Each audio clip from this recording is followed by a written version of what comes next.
Hello. As the war of words heats up between Russia and the US over the situation in Ukraine, there seems to be a glimmer of hope for a diplomatic solution. Both superpowers have now agreed a meeting early in January of next year. Russian President Vladimir Putin has said he'll be forced into taking a tough response on Ukraine if the West doesn't drop what he called its aggressive stance. Russia wants security guarantees from the West on the situation and is against Ukraine joining NATO. Putin said, if the aggressive line of our Western colleagues continues, we will take adequate military technical response measures and react harshly to unfriendly steps.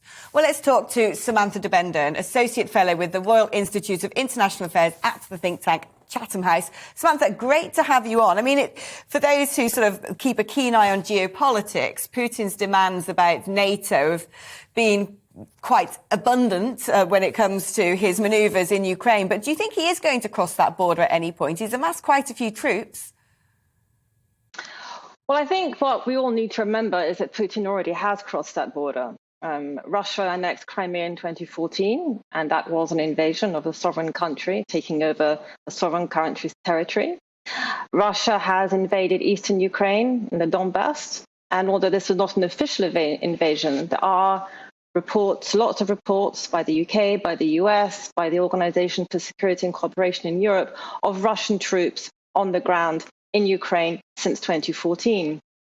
And in a rather funny, very bizarre twist last week, there was the first incident that really showed Russia is in Ukraine, even for the Russians, because a catering company that was providing food to Russian troops in Ukraine was accused of bribery and taken to court. Now, all documents pertaining to this case were quickly removed from the Russian press.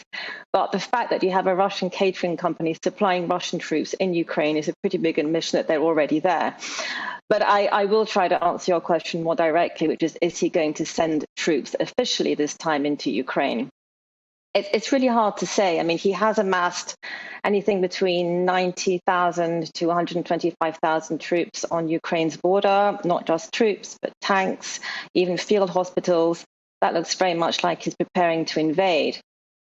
Is he calling our bluff? Is he making us believe he's about to invade in order to exact concessions from the West?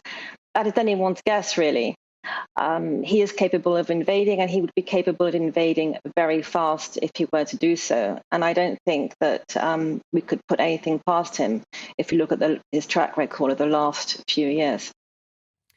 I mean, do you think America really are going to talk tough to Russia? They've said that if Ukraine wants to join NATO, that's up to Ukraine. If Ukraine wants to align itself with the EU, that's up to Ukraine again. So Putin doesn't seem to be getting his concessions, does he? Yet at the same time, as you said, when he did go into the Donbass, when he did go into Crimea, the international community tutted, but nothing really happened. So who has the upper hand in this? It's a very good question. Let's take the possibility of Ukraine joining NATO. Putin knows very well that Ukraine cannot join NATO, even if it wanted to, and even if NATO wanted Ukraine to join it, because there are certain criteria for joining NATO. One of those really important criteria is that there must not be any territorial disputes on the territory of the country that wants to join. And Ukraine has two very big territorial disputes, Crimea and the Donbass. So Putin has actually created the veto for NATO for Ukraine to join NATO, and he knows that. So this is posturing. This is all the smokescreens saying, "Oh, I don't want Ukraine to join NATO." He knows that Ukraine cannot join NATO tomorrow. There are lots of other criteria for Ukraine to join NATO, which is really seriously tackling their corruption problem. Getting their economic and military reforms certainly more advanced than they currently are.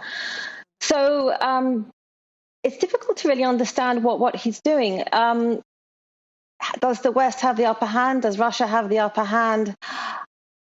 What the West has done, and unfortunately even our defense secretary said something very bizarre a few days ago, saying if Putin goes into Ukraine, it is very unlikely that London will send troops.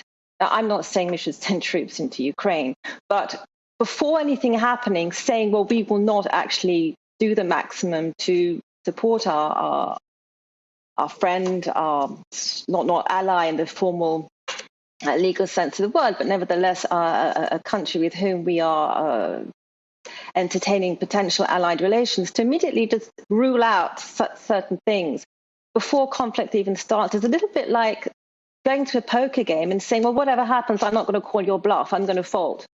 So it's very strange that the West is immediately saying to Putin, ruling out certain military options. I think it's great that discussions are going to take place. Some of the proposals that Russia made, some of them were outrageous, and a lot of things have been written about some of the outrageous remarks. Russia also proposed reviving the concept of having hotlines between the US and Russia. Russia has revived the idea of having regular consultations and threat assessments. Could that lead to a revival of the NATO-Russia Council? We don't know. Those could be good things on both sides if they actually happen. And I think it is always good to talk, but to talk with very, very open eyes and open ears as to whatever tricks our opponent may be trying to pull under our Russians eyes. certainly do like a game of chess, don't they? Samantha, it's fantastic having your expert insight into this constantly unravelling narrative.